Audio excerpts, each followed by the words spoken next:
如果只需每天乘坐一次电梯，就能让你不用付出劳动，享受优质美好的生活，你又会如何做出选择呢？ What？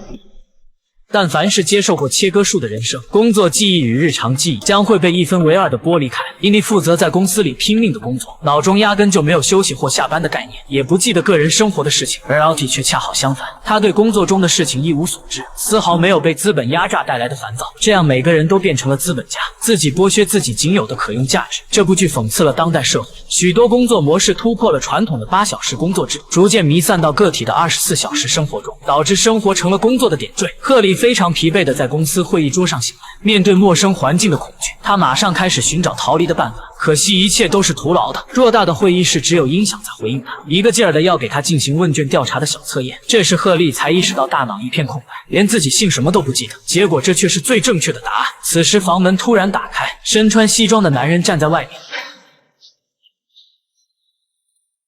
That's a perfect score.